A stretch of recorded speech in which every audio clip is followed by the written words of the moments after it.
Hello, welcome to Explosion Network's Games Best of 2023 week. I hope you've all been enjoying the content. Today, we're talking about our personal picks for our favourite games of 2023. My name's Dylan Blight. Joining me, Ashley Hobler. Hey, Dylan, I'm excited to leak this list onto this podcast. All right, me too. Also here, Well, you said we're doing our top 10 video games leak. Did I? Yes. Did you actually? I did not catch that. I don't know, but if I did, I'm pretty sure you did. History will be We're doing the top judge. 10 leaks of 2024, and that's probably enough. Of 2023, yeah. Ciaran, what's your top 10 leak? I'm here to be outraged by other people's best of the games of the year lists. Yeah, It's fair. Yeah, that's fair. Yeah, absolutely, completely. Should have been higher. Should have been Number one. What? Oh, don't even know. Number one, Lord of the Rings Gold. Number two. No, Kieran's King number Kong. one game is going to be Resident Evil. Resident Evil 4. You know what? I tried everything in my power to not have that game on my list, and it still made it on my fucking list. It doesn't really hate it happy that much. Yeah, I don't hate it. I just hate it being in a game of the year list. That's all. Yeah, but it's in your game of the year list. It is, but no, but that's the thing. How our website's game of the year list and my personal game of the year list have very different criteria in my mind. Should be the same. Yeah. Nah, should hold yourself to because the same I can standard that you hold objectively. the I've website. never played Alan Wake 2, and I don't. But objectively, where it sits within the games of the year, I think it is up in the top 3 easily. Like I can objectively say that it's not on my list because I haven't fucking played the game. It's I can't have something on my list that I haven't played, but when I objectively look at games and I'm like, yeah, that shit was amazing. That shit defined something or did something big this year. It should be on a game of the year list. I mean, I also don't have a game on my list that's in our top 10 list. So, well, that's because you've barely put any time into it. So just yeah, but, yeah, 100%. I already know that one. That's fine.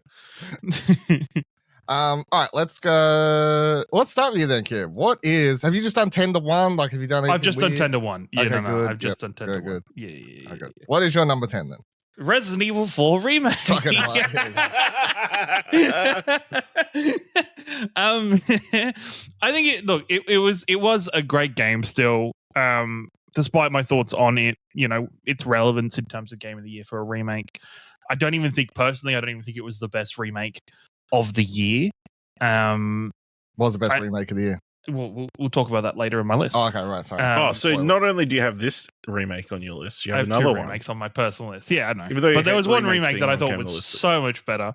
But no, I think it still did a great job of bringing a lot of the lessons that the Resident Evil team has learned from the later installments of the Resident Evil franchise and made Resident Evil 4, even though 4 was a great game and was awesome. It did a really good job of modernizing it, removing some of the parts that people really didn't like, especially around the mechanics around Ashley, modernized a lot of the characters and did a lot of great work adjusting and, revitalizing the story of Resident Evil 4.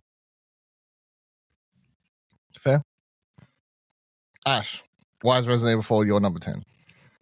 Because I love remakes. His is way higher. He was there at PAX for Resident Evil 2 remake. Yeah, you're an OG fan. OG fan. OG.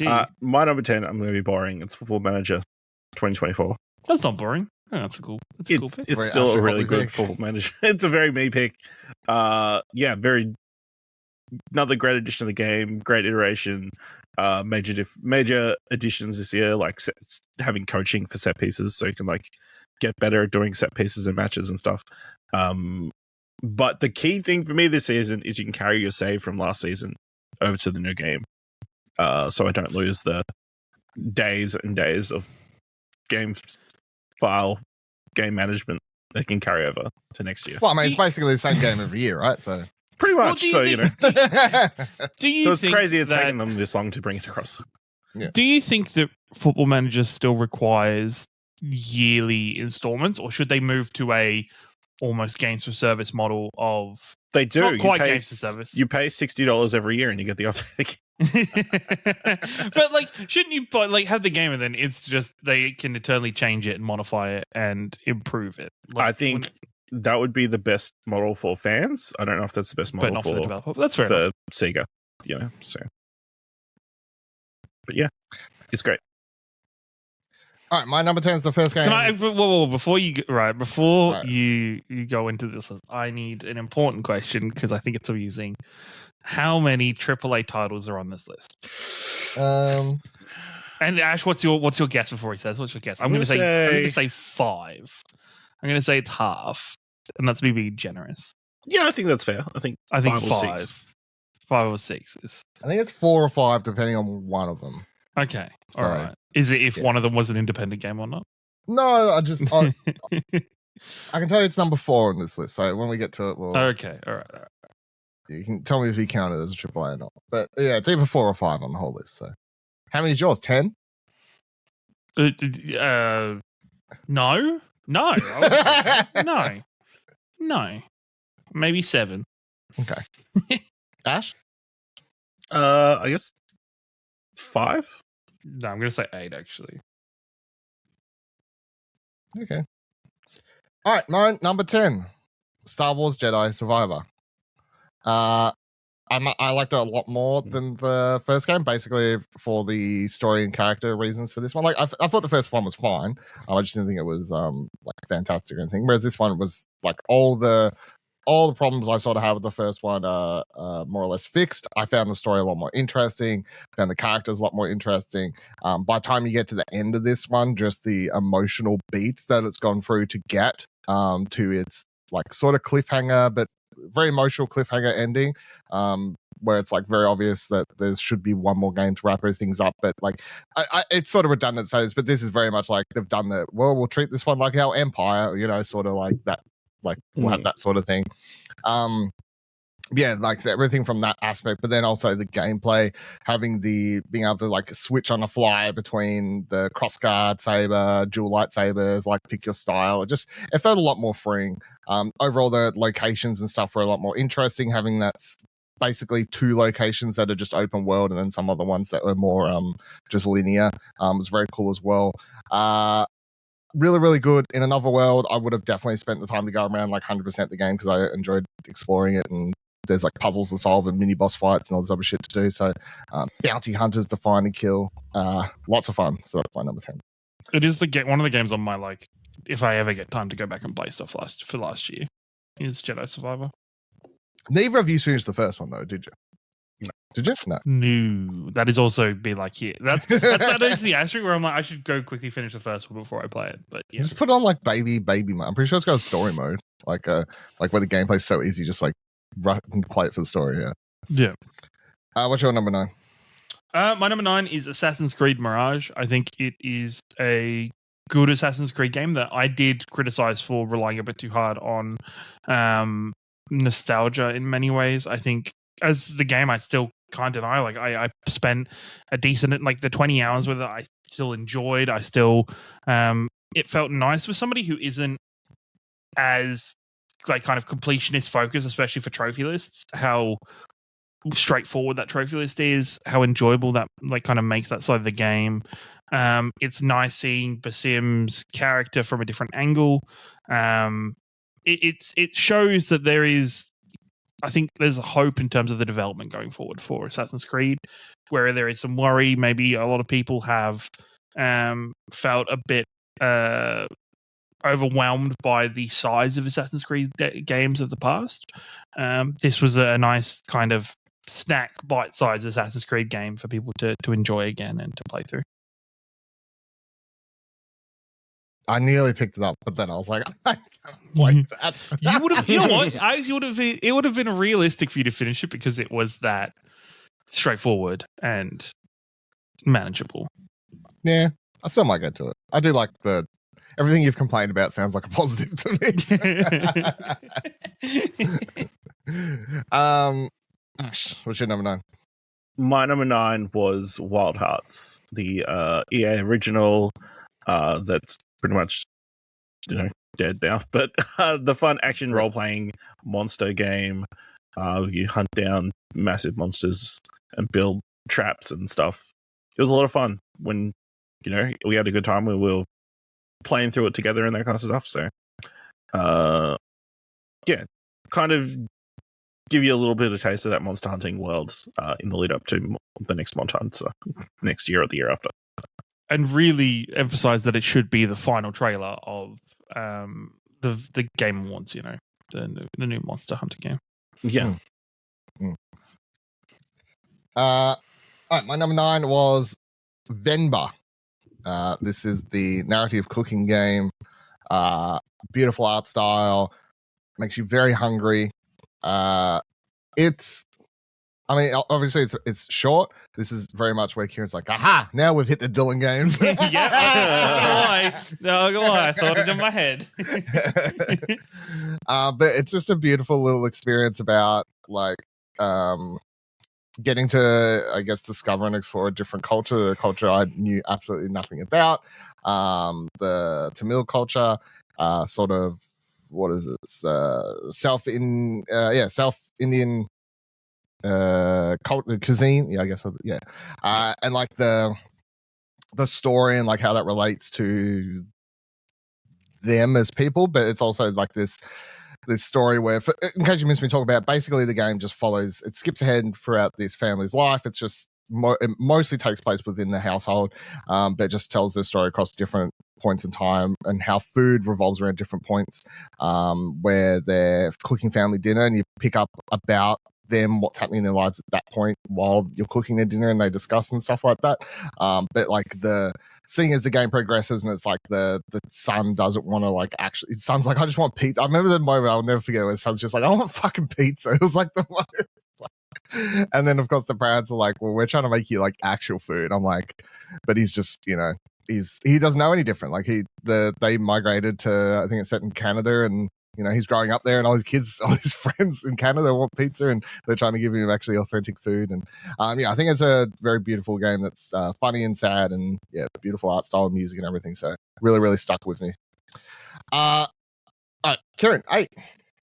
Number 8, I went with Hi-Fi Rush. I think in terms of people kind of talking about the continued failures of Xbox in terms of their first party games, I think Hi-Fi Rush is greatly overlooked. I think it is a fantastic game that was shadow dropped for so many people, for all of us, and was kind of a great model for success on kind of what games could be on the Game Pass, is dropped and people experience games. And because you look at Hi-Fi Rush and it's very, almost you can see a lot of, despite the rhythm elements, like Sunset Overdrive, with when Insomniac had their foray on the Xbox. And you go, well, Sunset Overdrive probably would have been more successful in an era with Xbox Game Pass, where more people got the game and got their hands on the game without having to do a full retail purchase of it.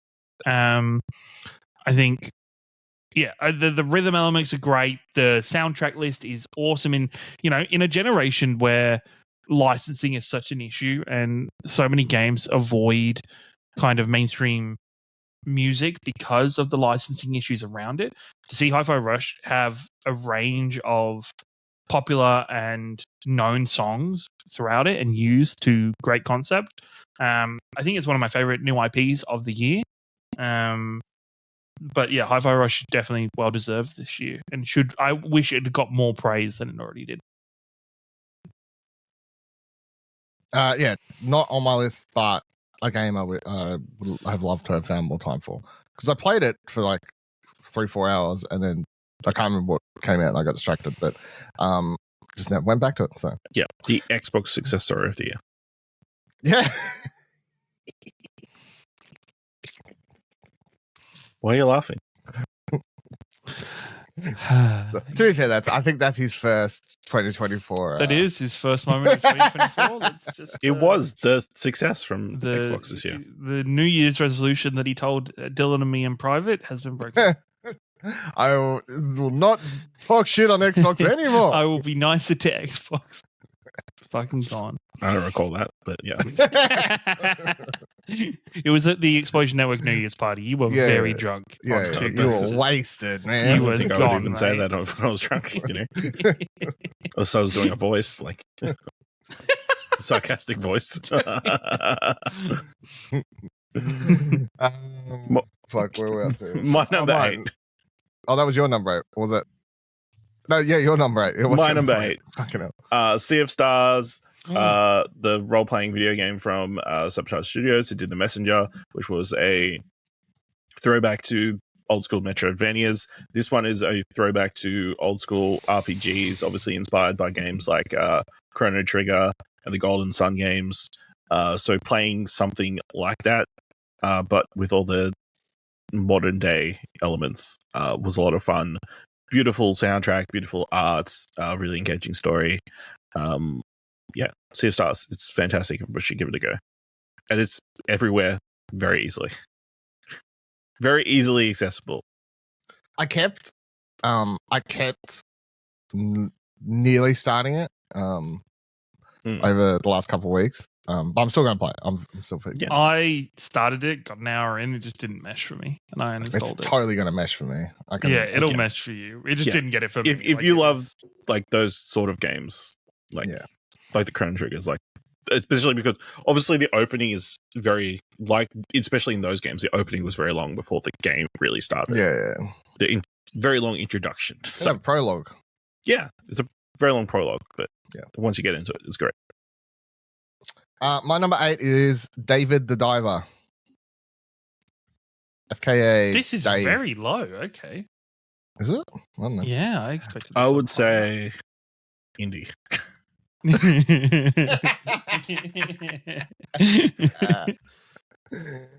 Obviously, we've talked a lot about Dave the Diver. We talked a lot about Dave the Diver.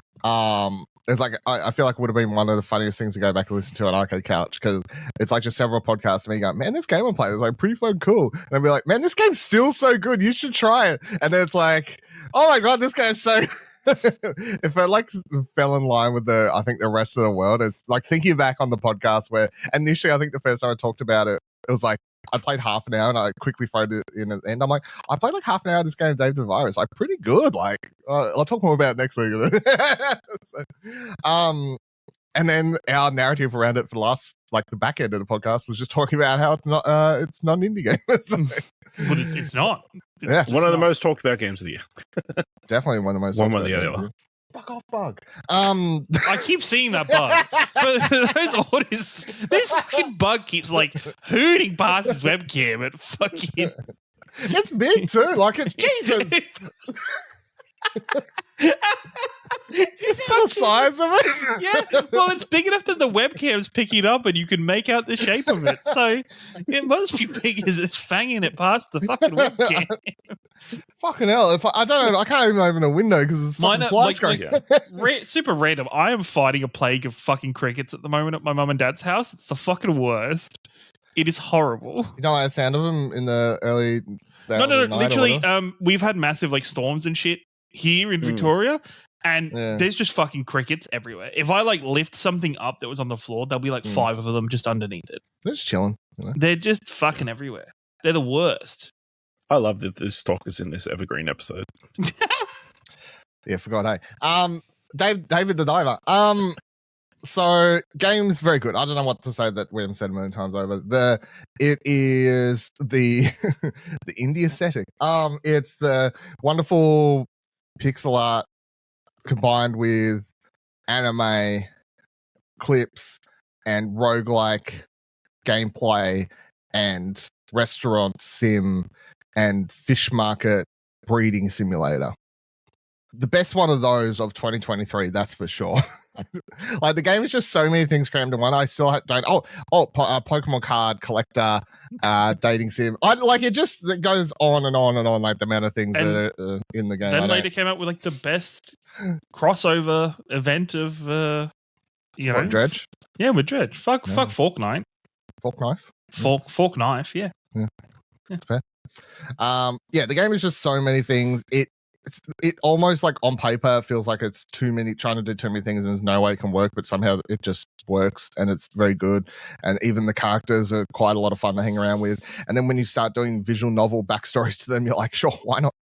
Like you're just like, okay, I don't know what else can this game do? So yeah, the game is a lot of fun. I put a lot of time into this game and I still haven't finished it. I don't know who the fuck has. I don't know. Does it have an ending? I don't know. I might just spend too much time fucking around. Maybe. I don't know. So I'm pretty sure it does. It's the game that makes me wish I had a Steam Deck or a Rogger. Yeah. Like it would be. Well, I mean, it's on Switch now, but you'd have to restart it. So which I would be happy to be honest. Yeah, because it came out on Switch towards the end of the year. Okay. Ciaran, 7. Number 7, probably a controversial game of 2023, Starfield. I love this game. Like, I think it definitely has its problems, but I think with Bethesda games in general, especially from the core Bethesda team, you have to love the game despite its issues. I know for many people, there was a lack of content. The worlds didn't feel very big or felt very empty, but I love the time I spent with this game. The idea of how important or how developing the story could be going through various New Game Pluses. The fact that every couple of weeks I find new alterations or new versions of the universes from New Game Plus coming out on YouTube. I think this game's it was not exactly what it said on the tin, but for me it was a great experience and a story that stuck with me in a couple different ways that I never have really had anything stick with me in terms of Bethesda storylines. Did you ever? How many playthroughs did you see? I've done 2. I've only done 2. Okay. Yeah. Did you ever see? I don't. No spoilers are off the table. I've watched a lot of the. I've watched a lot. Did you see? But did you see the one where someone like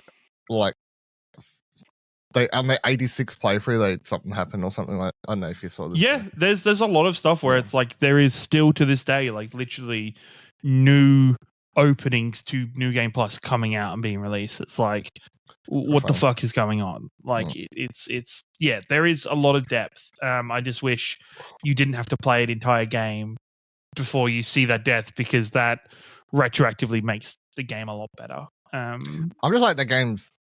Yeah, the most interesting part of that game to me is always just what they've done with New Game Plus, but like the rest of the game just still looks like normal Bethesda game. Yeah. Ash, 7. My number 7 is Star Wars Jedi Survivor. Obviously, an iteration on the first one opens it up a lot more, introduces a bunch of new characters, including one of the best characters of the year, Turgle, the frog man. Yep. Yeah. But yeah, when you're going around taking people out with your lightsaber and doing all these cool force moves, it feels really cool. Feels like what some people want Star Wars to be. Jedi? Yeah. Powers? Lightsabers? Yeah. Outlaws? I would prefer if they were like doing spy stuff on like a planet and like starting a rebellion. Yeah, they should make a show about that. With some bricks. My number 7 is Goodbye Volcano High, a game that I'm honestly surprised I like. It had all this talk into the lead up to release and the years in the lead up to release, and then I feel like it just sort of came out and died. Yeah, like, the marketing on that was nothing. Not good. Yeah, I want to say a bad word, but it's so funny because I'm like, but did they not? Did after like. Because they rewrote after it got delayed so many times, I just felt like they yeah. just didn't want to do anything. Yeah, but then they just kind of dropped it with no fanfare. I think you may have been one of the first reviews when you bought the game and played through it, because a lot of people just didn't. Well, I don't think they put out codes for anybody. Very little, word of mouth. Very weird. Very weird. For a very hyped up game, yeah. Very good game. Made it number 7 on my list. It is, so for people who don't know what we're talking about, by the way, Goodbye Volcano High is the game in which you play as a bunch of anthropomorphic dinosaurs as teenagers in high school, and the game starts out like you're just getting to meet everyone and things, and school. They come back, and then next second they're like, "Oh, fucking meteorite's coming down." Hopefully it won't hit us. I don't know. History will be the judge, I guess, on that one. Did the meteorite hit the dinosaurs? I don't know. Did it? The game is very, very good. It is. So the voice acting is phenomenal. All the characters are written very, very well. Basically the easiest pitch for this is like, did you like the first Life is Strange? Then you probably like this game. I don't know, like. This is the crazy thing is before coming out, I wanted this game. This game was before, this seemed like more Life is Strange. And then, very little. You talked about it and I went, I should pick that up. Forgot about it. And it wasn't until Buddy mentioned he picked it up a couple of days ago and I went, oh shit, that game's still a thing that I should be picking up and playing at some point. Like it's ridiculous. It is one of those things where I'm like, because it is like if the characters weren't dinosaurs, I don't know. Like, does that affect people's interest in it somewhat? Because the stories are all very human stories, but the characters obviously don't look like humans. They're fucking dinosaurs. But I don't know if that affects some people's ability to emotionally connect with the characters as much as they would if they were just straight up high school teenagers, So, but I mean, you could be like, well, why are they dinosaurs and why do the story? And like, I don't want to say for like spoiling, but like, there's definitely, they delayed the game because of COVID and everything, and they even changed some of the story because of COVID to match. And you can tell watching it, like they related the experience of an event like COVID and sort of tied that into like the meteorite happening in the game and how that affects these teenagers in high school and how that affects their high school experience. So there's like a lot of like algorithms for stuff in there that's quite interesting to watch play out. All the music is fucking banger, all the original songs. So the main character, Fang, lead singer of a band, wants to be a rock star, leaving school. Their friends, not so much they're in the band, but they've got other ideas of what things they want to do. It's like that whole like growing up and like maybe your friends aren't as into what you're like more passionate about, sort of hobby, sort of, or whatever you want to call it, sort of thing. I mean, it's no different than this. Like if you both use us tomorrow would be like, hey, I don't think I can do it anymore. I'd be like, but guys, it's the shit, because like I'm just like fucking obsessed, I feel. And then it's like that sort of element playing out across that. So there's a lot of like very human things in this that I could definitely relate to and whatever. Not so much being a good singer in a band, but yeah, all the songs are fantastic, and I've even listened to them. Like they have the songs on Apple Music. Listen to those every now and then on. That's what I need. One of these games to give me new music to add to Spotify. Come on, good songs. So, and the original, and even the gameplay. The mini games that you play for the songs, they aren't shit, which I was really surprised by because I was expecting them to actually be shitty mini games or really boring or mundane, but actually quite good and keep your attention. So, highly recommend Goodbye Volcano High if you like those narrative games like Life is Strange. So, what are we up to? 6, Ciaran. 6. Now time for the best remake of the year, Dead Space. I think remake on your list. What? Yeah, but this was, I don't know. I think Dead Space. Maybe it is. Maybe it's just because it's time and place. Because I think because Resident Evil 4 this come out January. Came out January. Yeah, okay. Yeah. So like came out a year ago. Yeah, literally. It was a really long time ago, so a lot of people I feel like forget that it even came out. It had the really funny storyline of it being released alongside whatever that fucking game was called that was the spiritual successor for Dead Space but was fucking terrible. Nobody you can played remember it. I did play it and I cannot remember what the fuck it's called. I don't remember. I was excited no about idea. it. Yeah, I was. I was and looking then forward everyone to said it. it was Avo, so and then I played it and I was like, this melee combat system's horrible. But no, Dead Space, for me, Dead Space is iconic anyway. Its original release on the Xbox 360 was massive. It altered how horror games were for a very long time. And I think the changes they made in the remake was they streamlined it. They made the whole ship feel more connected. They made there be more detailed side stories. The fact that Isaac actually fucking spoke he didn't speak in the first game. He spoke in 2 and 3, but not in 1. So to retroactively make Isaac speak and change how the game operates around him, going from a silent protagonist to an actual active character, absolutely loved. I think Dead Space was, for me, the best remake of the year and did such a good job of refreshing itself, doing everything I spoke about with Resident Evil 4 remake, but just on a kind of managed to maintain a lot of the suspense and a lot of the feelings that people had the first time playing the game. I never finished it. As much as I mean, I love the game. So I played the original like multiple times. But yeah, I don't feel like I'm missing out on anything, but just a nicer version of the game I already like. So, go back to it, finish it again. That'd be good. So annoyed. One of my funniest stories is always how I was so pissed off. I tried to get the platinum for the original one, but you had to beat the game on the hardest difficulty where you can only make like one save point or whatever. And I tried so many times. I get like halfway through the game and it's too hard. It'll make you rip off your white shirt. Nearly. Ash, 6? My number 6 is Humanity, the game from the LTD. Something like that. Yeah, I think it's some weird name like that. Yeah, it's like that. In which you play a Sheba who guides people through puzzles and get them to correct doors and stuff. Really fantastic puzzle game.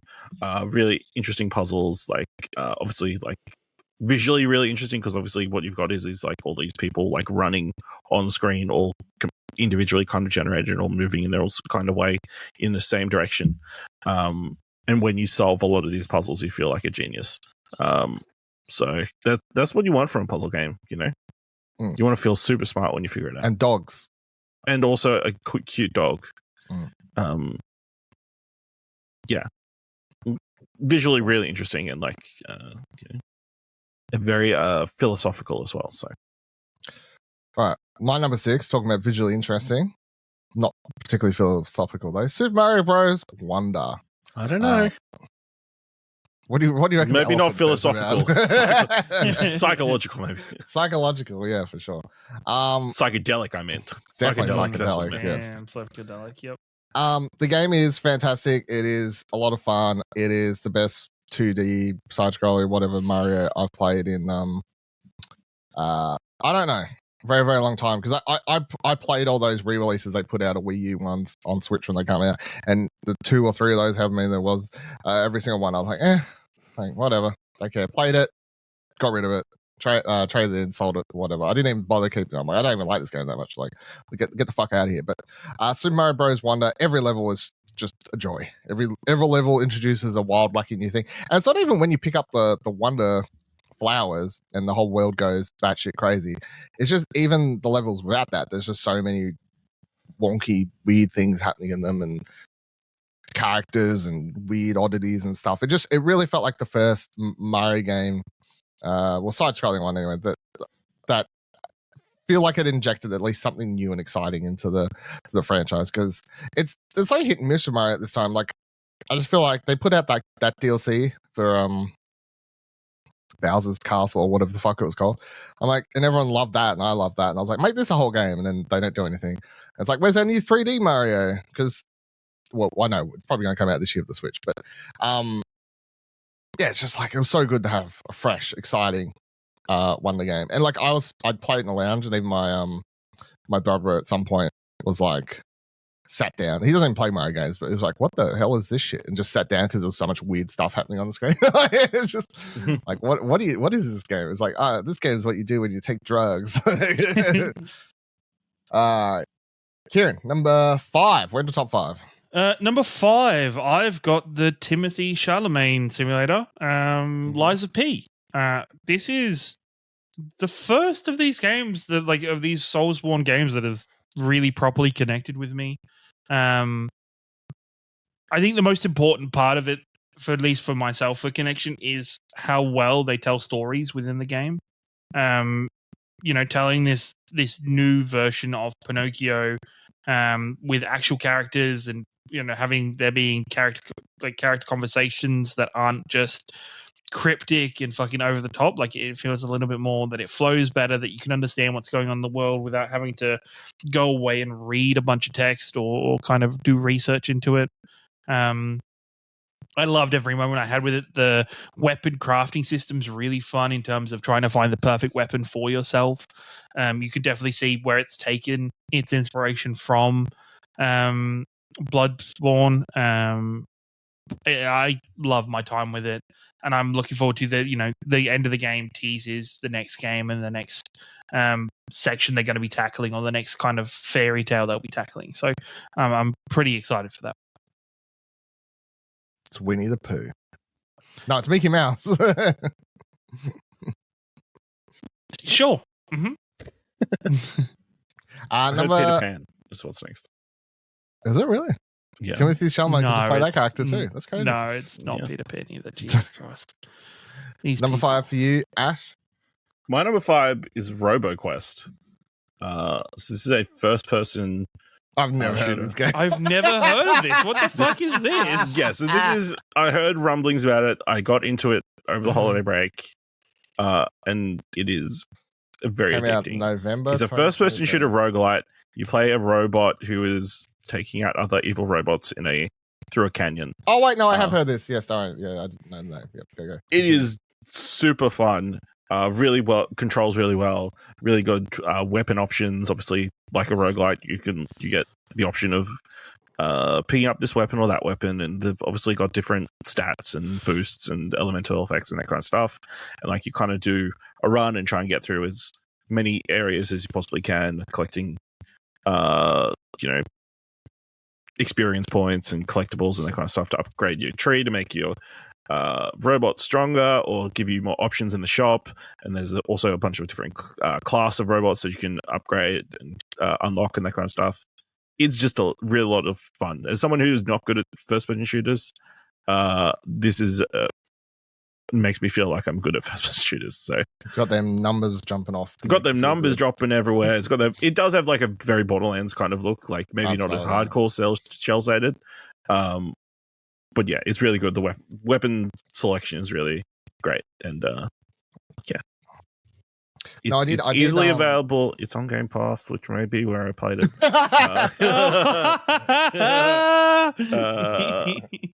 I can be a hypocrite. There's nothing wrong against that. The episode for it between you and Ciaran now. Wonder what my hypocrisy will be. I think we all know your number one's going to be a AAA game. So, but yeah, check out RoboQuest. It's fantastic, very addicting. It's got that great one more run thing to it. Like your Hades and that kind of thing. Like you're like, I can just give me one more shot. I can get a bit further. So, I feel like this fell through the cracks because I only heard about it probably in December at some point when I was listening to someone else's podcast of same. Yeah, okay, yeah, and I can't remember which one I was there, but someone was like put it on their like top 10 or something like that. I was like, what the fuck are you talking about? I remember like Googling it and being like, oh, this looks cool. But yeah, same reaction I just had, but I forgot I already had it. Yeah. You're very predictable. Yeah. You'll have the same reaction to everything. My number 5, that's what we're up to, isn't it? 5, right? Yeah. 5, Space for the Unbound. So this is one of the games I played earlier in 2023. Really stuck with me for the rest of the year. Really, really enjoyed it. It's from an Indonesian small team. Narrative puzzle adventure game, I guess, would be the genre. You sort of play as, it's sort of hard to describe without getting heavy into spoilers, but also the game's like very like, it gets sort of crazy, but all comes together by the end. But basically you're like plays this character, Indonesian high school student, girlfriend, they're hanging around, they're doing all sorts of things, they're getting ready towards the end of the year, and then his girlfriend, she's like, man, I'm gonna blow your mind. I got these fucking special abilities. I can like I think they call it, space dive. They space dive into people's mind, and this is where like some of the puzzles come in. It's like you can go into someone's mind who's like, I don't want to let you into this area, and then you can like go into their mind and sort of change their thought pattern and stuff like that. It all connects into the narrative themes and stuff by the end of it, and like there's a lot of weird things that are happening throughout it. flashes to the character talking to a little girl who's helping him write a book, and the whole time throughout 90% of the game until right towards the end, you're like, what does this have to do with anything at all? But by the end, it's I remember like the ending made me tear up. I really, really connected to this game. Yeah, we'd have to go like full spoilers as to why, but yeah, I think it came out like really early. It came out January 19th. So yeah. Really, really good. Really, really enjoyed it. Wished I'd seen more people talk about stuff. Sort of, I think it fell through the cracks for some people, but I think I did see Kotaku or someone from Kotaku put it on their list. So shout out to whoever I saw do that. One of the personal lists I saw, it was mentioned there somewhere. Cool. Number 4, Ciaran. Number 4 game that's already been spoken about, Dave the Diver. I think I was very surprised how much Dave the Diver clicked with me. As I've said, I very much wish I had a Stream Deck or a Steam Deck or a ROGger just to be able to play this in a more chilled out setting. I think this game does so much where the more you play it, the more surprises come of, holy crap, this is in this game. And, okay, restaurant. Fuck, okay, I'm going to be running a sushi restaurant at the same time, and it's based on what I've been catching. Okay, crap.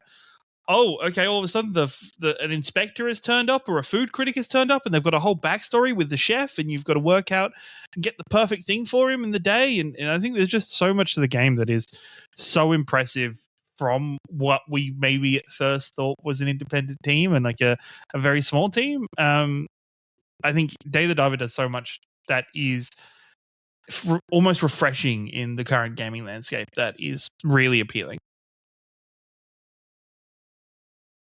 Yep. I'm sure it'll be mentioned one more time before the end of this podcast. I'm assuming anyway. Ash, what's your next number 4? My number 4 is also a remake, kind of. Whoa. It is Like a Dragon Ishin. So this is the Like a Dragon game set during the Edo period in Japan, the era of samurai and the start of like guns and stuff coming into the country. Tom Cruise was around then. Yeah, I'm pretty sure. Yeah, around the time of The Last Samurai. Yeah, fantastic game. Really interesting historical fiction story. Kind of telling the story of an actual person who was there during that period, and like obviously mix it up and make it a little bit more interesting as a gameplay thing. But really opened my eyes to this period in history. Was a lot of fun. Lots of different stances and upgradable things, and lots of crazy, side missions that you get from the Like a Dragon franchise, of you running around streets, racing against other mailmen and you having crazy drunken adventures and that kind of stuff. So, yeah, just a really good game. That finally came to the West. That's different. Obviously, it was available in Japan, but this is the first time the Western audience could ever play it. You couldn't have played it before without importing it and playing it in Were you all excited for Japanese, January? Is it 27th for Like a Dragon 2? No, it's Like a Dragon Infinite Wealth. I thought it was still 2. I thought it was still considered 2 and then Infinite Wealth. Okay, no, just Infinite. Because it's technically the fair enough 9th game. Yeah. That'll get real confusing. They're like a game, Dragon 2 in America and then, or the West, and then Yakuza. Oh, no, that'd be confusing. All right. We all started playing Yakuza games, I feel like, in the last 12 months to different degrees, which is kind of funny. But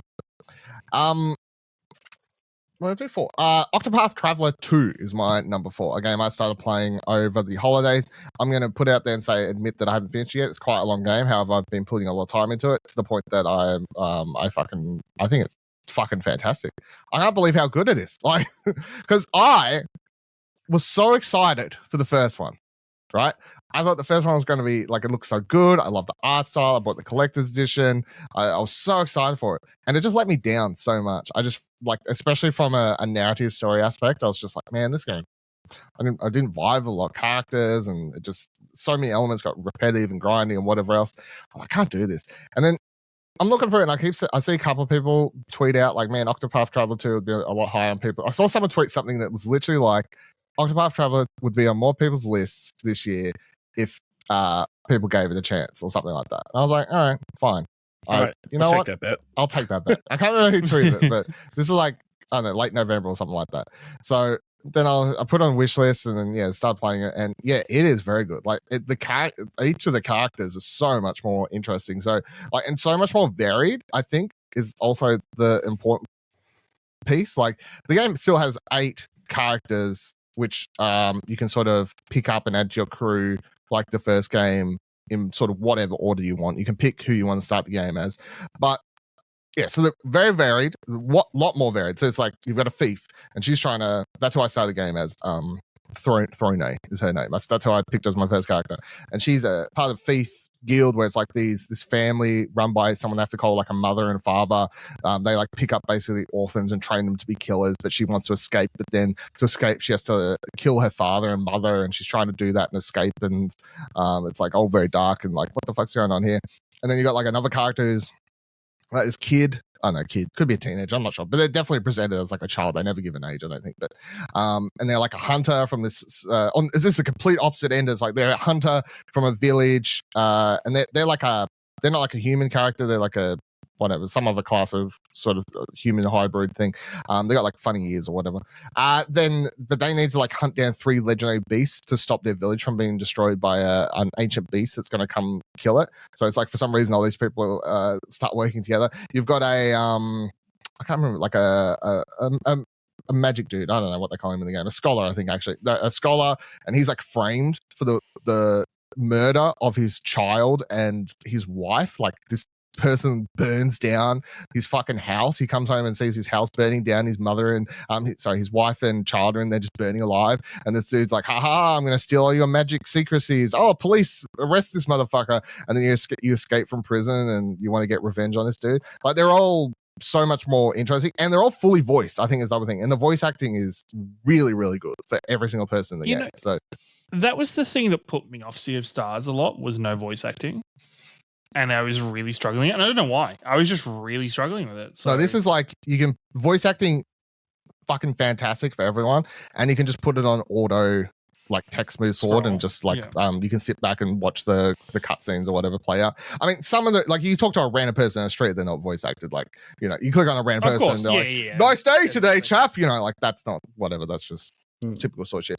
But all that's great. And then even as you progress further into the game and you get through people's stories more, then another complaint about the first game was how like the story like never connected enough between all the characters. It was just like 8 random characters. But this one, characters can connect and do like a sub goal with another character that 2 people, when you pick them up, they'll be like, oh, they start talking and they'll be like, oh, we have this common goal, we should do this thing over here. And then by the end of the game, there's like not by the end, but where I'm sort of getting to, it's like there's an overall villain that I'm assuming that everyone's going to have to, like, once we've solved all of their separate their main goals, then we've got to turn our eyes collectively on this big villain that's sort of hanging around in the background stuff. So yeah, I'm loving the story. It's great. The even the side stories are all quite interesting. Little side stories you come along. The art style's still fantastic, and that was the thing from the first game. Like the little pop-up bookie style thing is gorgeous. Music's fantastic, and then I would say the gameplay again. I mean, the gameplay's not changed too much from the first one. It's still typical sort of old school Japanese RPG, turn-based combat, like spells, magic, beats fire thing, does this, blah blah blah. But you sort of have this system where you can save up points in battle, and then like you can make a spell stronger by using them, or like attack 4 times in one turn if you save up enough. And like you sort of just got to think around that when you're doing boss fights and defend at the right point and stuff like that. But I wouldn't say the gameplay is like doing anything mind-blowing, but it's just solid. It's just very good. What platform did you play on? I'm playing it on the Switch. On the Switch? I know it's on everything else, this one, like the first one, but I'm still just like, this is just such a, like, I'm laying in bed every night just playing like half an hour or so, laying on the couch other times. But I'd say even when I'm getting home from work and I just haven't had much time, I'm like, I just get into bed and be like, oh, I can at least play like 15 minutes, because the Switch is the best thing. I'm like, play for 15 minutes and just be like, I'm getting tired. And then I just press this button and roll over, I don't want to have to sit in my fucking chair. So, yeah. All right, top 3 time. Ciaran, number 3. Number 3, it is the one and only Marvel Spider-Man 2. I think in a couple of the years gone past, Marvel Spider-Man 2 could very easily have been Game of the Year and could be above the majority of games that have come out recently. I think it's unlucky that it came out this year against several games that are well more placed than it. I think Marvel Spider-Man 2 improves on everything that Spider-Man 1 had, like the original had laid out for it. It's traversal. It is probably the most fun game to traverse, especially, my favorite version of New York to swing through and to interact with. All of the details. I think, sure, maybe the story wasn't the greatest, and I think I found it harder to connect with Peter this one versus connecting with Miles. I absolutely adore Miles Morales, and I think he shines in this game, and I think it is very exciting that he is kind of Insomniac Spider-Man going forward, and he will be taking the lead. But yeah, I think Marvel Spider-Man 2 is a fantastic game.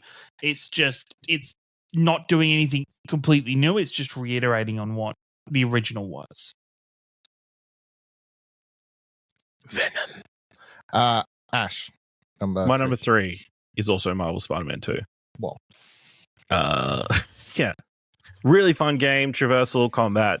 All of it is really good. I love all the systems. I really enjoyed the story as a long-time comic book fan, and obviously seeing the different inspirations for different side stories or the actual main story, and obviously it being a new take on the Venom storyline was really enjoyable to watch. I think you hit the nail on the head. Miles is probably the most interesting character in the game, and his arc through it of dealing with his own personal grievances and that kind of stuff, and with Martin Lee and that kind of stuff. Yeah, lots of really cool set pieces, cool uses of the way you play Spider-Man, lots of really interesting side quests. Really incredible opening to the game that got you super hyped straight away. Yeah, really an incredible open world. Really, the level of detail in a lot of the different sections is crazy. So, sure, it's an iteration, but it's an iteration done spectacularly or amazingly. Or ultimately, or web of.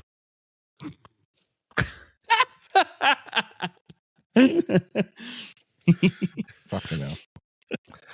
All right, my number 3 is Cocoon.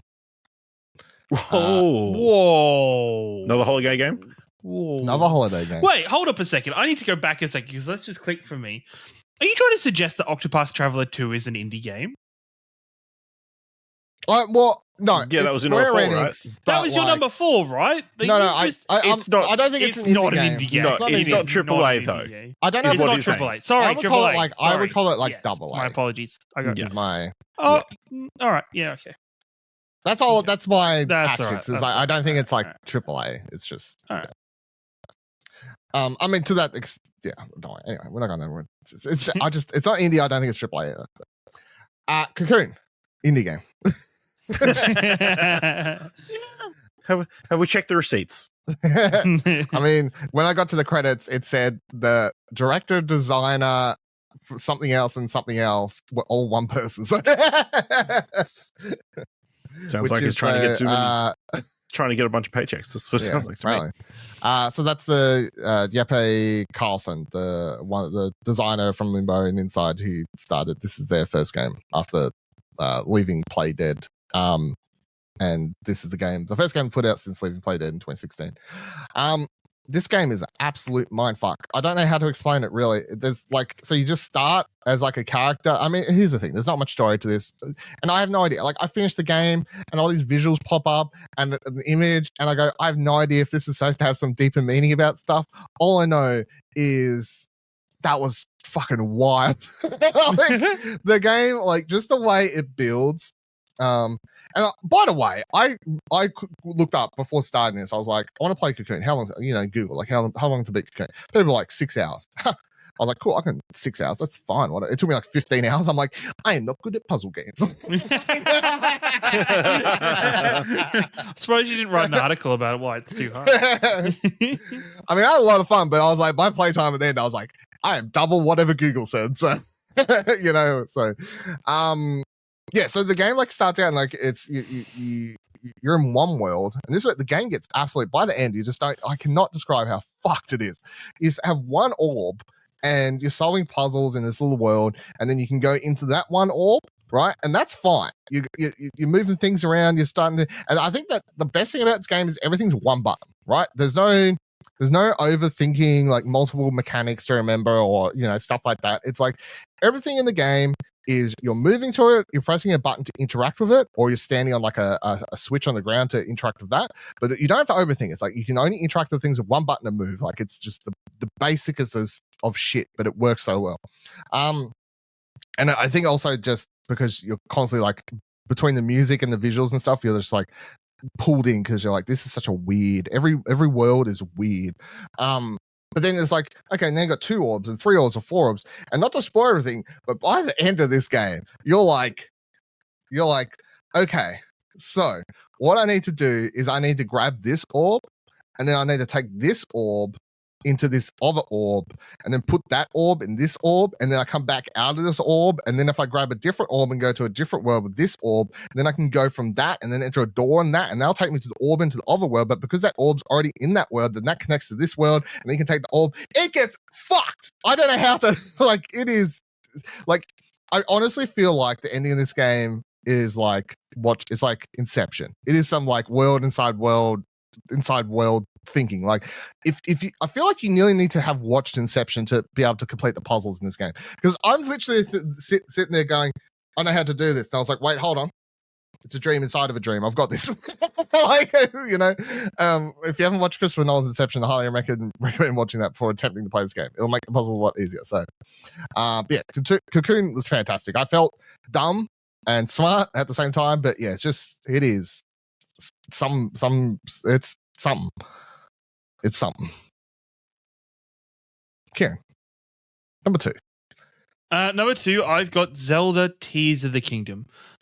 Where I maybe gave some points off for Spider-Man 2 being, only reiterating on a previous game, could have potentially been the same outcome for Tears of the Kingdom, but fuck, they just went nuts with this crazy physics and crafting system that is kind of underpins the entire game in terms of the amount of options you have to complete tasks, how you want to complete them, in what way, and what parts you have. I think it takes the exploration and like the freedom that was in Breath of the Wild and like cracks it up and gives it a bunch of adrenaline and goes, all right, it's about over 1,000 now. Like, it is so interesting. And then on top of it, I found it so funny that, like, throughout much of the build up for the game, it talked all about the world of Hyrule and all the Sky Islands above, and then playing the game, it's like, oh, also there is a third map that is the same size as the middle ground of Hyrule, but it's completely underground, and that is a whole different place to explore, a whole different world with a whole different kind of system of how you're navigating it and how you're working through it. I think it did so well and did so many things right. It's fucking impressive that game even runs on a Nintendo Switch because of the amount it does. It continues my outcry for, please, Nintendo, stop being a hardware manufacturer and just sell your IPs, and just not even sell your IPs, but just become a publisher and publish them on PlayStation, on Xbox, on PC. Like, get greater hardware behind your games, because Switch 2 this year. Once again, if the Switch 2 does not have an SSD drive in it, I will cry and have a breakdown and a rant on one of our shows. But it's gonna happen anyway. It's probably gonna happen anyway. Yep. But it'll be fine. They'll let you put an SSD drive in there. Fuck off, they will. They're not going to put one in them themselves to keep the price down, but you'll be able to put one in there. No. But no, Zelda Tears of the Kingdom is, I think it was between this and my number 1 for Game of the Year. I was surprised when Dylan pointed out to me that Zelda was not on our Game of the Year for Explosion Network. So, because I just presumed it would be. I think it's that good of a game that any other year, once again, any year would be number 1 by a long margin. Did you play Tears of the Kingdom? No. Me? Yeah. Yeah, I played like 5 hours. Okay, yeah. It was good. I didn't play it. Sorry. No, that was probably why it wasn't on. That is, to be clear, that's why. Yeah, no, it just didn't feature. And it's understandable. My number 2 is Dave the Diver. Here he is again. Here he goes. This game got its hooks in me. Yeah, like Dylan said, fantastic pixel art style, but the actual gameplay of going down and, collecting these fish was super addicting. Just like the collecting, I don't know, this.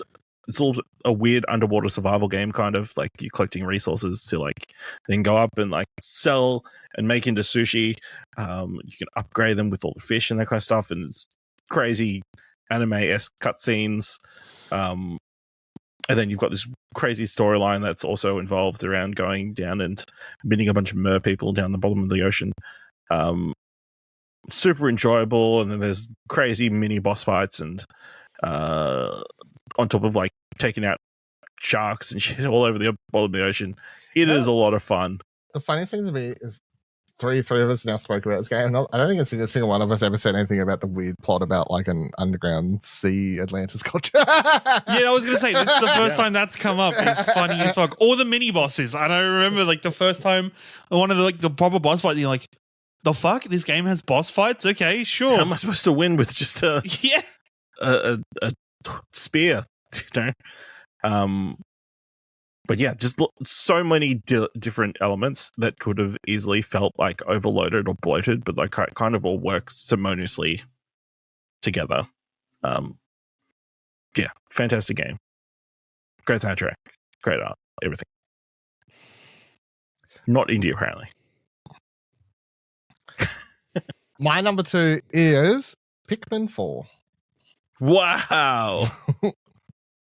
Never picked up a Pikmin game before this year. Oh, shit. Never played a Pikmin game at all, but boy, did I have a fantastic time. And let's reiterate, I 100% this game. And doesn't have trophies as much as I wish Nintendo would add. Switch 2. So, yeah, if Switch 2 adds achievements, I'm popping this bad boy in the pop them. You know what I mean? Because I finished this game and I kept playing. I wanted 100%. I got all the collectibles. I got all the fucking secret shit.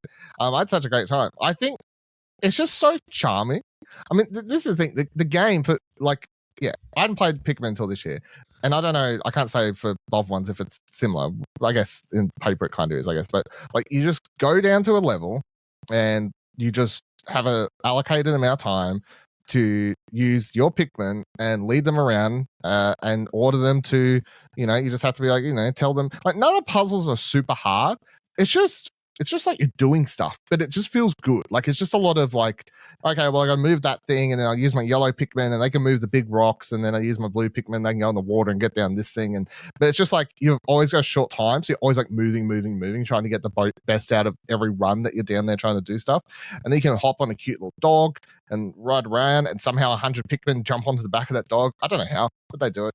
And then the game, every now and then, they keep the pace up. They're like, okay, now we do a nighttime mission, and nighttime missions are the exact opposite. It's like, okay, well, now you're going down to the same level, but it's night, and then monsters come out at night, and now it's like a tower defense game. You got to go around and fucking defend your area from the alien creatures coming down to kill everyone. There is a story. I don't really know what the fuck happens. Captain Olimar's the main character of the franchise, apparently. Fuck if I know. He crash lands, and then you usually come down to save him, and you're trying to find him or whatever else. But yeah, it's just so the little underground levels are sort of where it becomes a little bit harder, I guess. You're not in the main area. That's where the puzzles sort of actually you have to think, whereas the main sort of hub world area ones, they're fine, you're just finding things or whatever. But it's just visually, I also think this is a game that worked. This game looks great on Switch, I think. It's just, and again, that's that's a Nintendo first party where their games always look really good because they just play into the strengths of the art style rather than relying on a high resolution art sets and realistic looking stuff.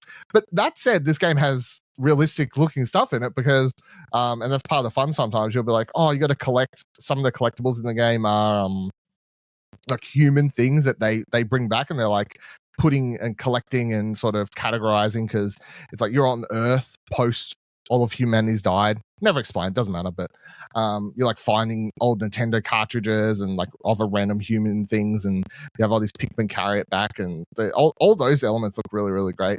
Music's fantastic. You have these other parts too, where you'll every now and then there's another character running around that just like challenges you to these battles, and you know, like, which is a multiplayer mode you can also do, but I didn't try that because I just played the game by myself, you know. So, but I had such a great time. I think I put like 30, 40 hours into it by the time I 100% or something like that. It was a lot of fun. I just, it's just such a, it's a busy game. It's just a busybody game. You're doing things, but it's just fun. I don't know why, but it is. Good time. Okay. You two are going to have the same number one game. I'm not. Start it now.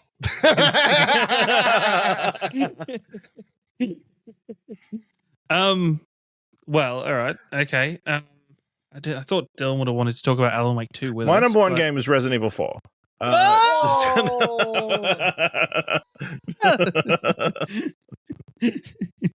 Please, no. No. You go ahead. All right. You know why we're here, people. You know it was the greatest game of the year. Baldur's Gate 3. The only reason it isn't Dylan's number one is because he's not played it enough and he got all artsy-fartsy about something the game. We're going to rectify. Yeah, we're going to rectify the shit out of. Baldur's Gate 3 is the most impressive narrative game I've ever played. In terms of the amount of depth there is in that game, the amount of possibility and potential, the amount of things that Larian Studios are able to cover for. There are things where you'll be like, oh, if I do this, I'm probably going to break the game. And they have fucking voiced narrative lines for the game. Like they have that already set up for that outcome. And you're like, what the fuck? It has my favorite cast of side characters. Everybody in the world feels like they live in the world. The puzzles and like the different paths throughout the game are fantastic to play through. It captures the essence of D&D extremely well. You know, the fact that they release a free DLC for the game, for an epilogue for the game, that has 6,000 lines of dialogue in it, fucking insane. It is a once-in-a-generation game. You know, we can't hold other RPGs and other games to this level of expectation because that's just not realistic. But I think there is so much that the gaming development and the gaming community could learn from this. I think not only how like Larian Studios has their development team set up to avoid crunch, fucking amazing. Like it is. I think so much about this game is absolutely fantastic. The amount of replayability, I'm on my third or fourth different save at the moment, different character, playing them all very differently and experiencing the game in very different views. Absolutely fantastic. And I could talk for a very long time on just how good Baldur's Gate 3 is. Yeah, Baldur's Gate is my number one game. Sorry if people actually thought it was Resident Evil 4. Yeah, just the most the closest to playing D&D you can get in a video game. An incredible achievement. Probably never will be replicated again by humans. You know, maybe somebody can achieve what they did here with AI, doing the coding and that kind of stuff. But I don't think another team will get the resources to be able to pull something off like this again. Like Ciaran said, the level of depth, the crazy worlds, all the different characters, all incredibly voice acted, everything you can pick up and can do things with. As sure a bunch of people have seen how 100 like heaps of people have tackled that goblin camp mission and like all the different ways they were able to come up with solutions to that is crazy, and that is just one small piece of this massive game. On top of the crazy relationship stuff that's in there, the crazy storylines involving Illithid and, you know, crazy mind flayers and all this other stuff. Stellar cast, so many fantastic characters. You know, I'm sure everybody's seen Ciaran all over their feed all year pretty much. A bunch of thirst tweets and that kind of stuff. So, yeah, this is a game that kind of captured the imagination that shouldn't have been a game that captured the imagination. So, Baldur's Gate 3.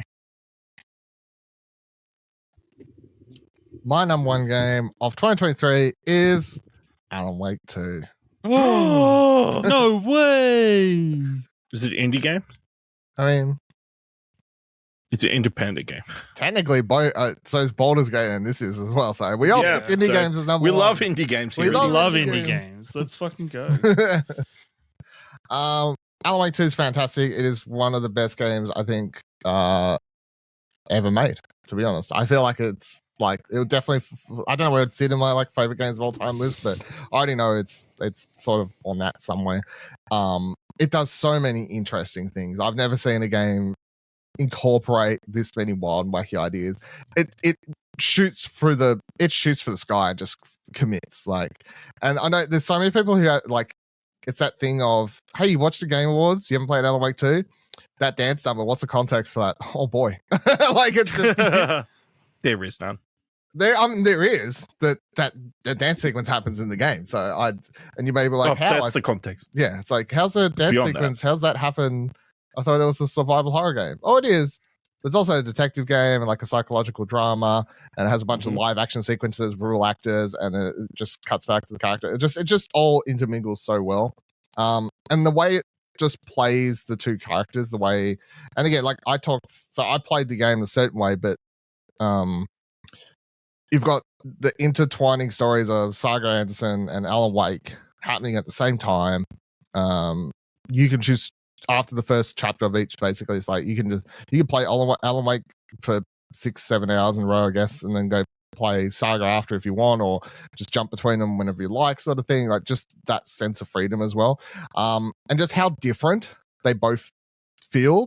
Like Saga's story happening on the real world, like she's up here in what's the fucking place called, Falls, whatever the city's called, the little town's called something Falls.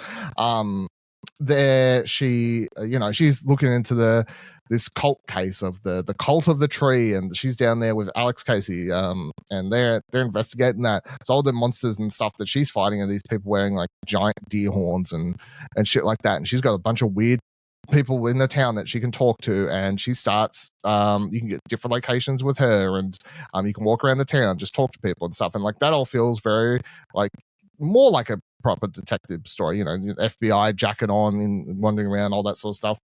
And then you switch to Alan Wake, and he's down here he's under Cauldron Lake, and he's just, all his monsters and what he's fighting are these like ghostly apparitions, and it feels more like the first game to a degree, where it's focused on the light and the way the game, that element's paced out and stuff. But it also is just like this weird thing where it's like you play 3 elements with him and it resets, and every time he goes back to the same place and he keeps trying again and again to like escape. It's like this never-ending circle for him, stuck down there trying to write his own way out of this thing he can't escape from, and how both their stories end up intertwining towards the end. It is so good. Like, I am so excited for the future of, like, I loved Control, I guess was the thing, like and like I liked Alan Wake. I wouldn't say I loved it. I liked Alan Wake.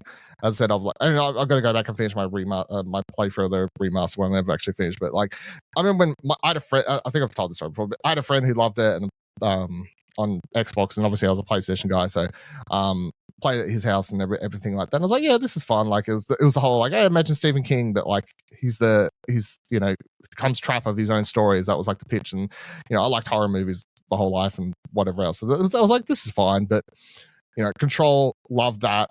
This fucking phenomenal. I cannot wait to see what Remedy builds upon now between Control 2, Alan Wake 3. I don't know, like this interconnecting world, because you might be like, because I guess that's the other thing to discuss of, okay, well, how much of Control do you need to have played to like this, and like how connected is it and stuff like that. There are some characters in this from Control. None of them that if you haven't played Control that it's going to bother you. Like, you'll just know them. Like Artie, the janitor from Control's in this. No way, really? Oh, that excites me. Okay. So, and that's a weird character from Control that doesn't really ever get explained. He's in this a lot. He pops up for both characters pretty often. in different places and stuff like that. I mean, there's even a place like the second town little area where Saga, like when she heads out of the main town and sort of goes down to like this area like near the boat fishing place.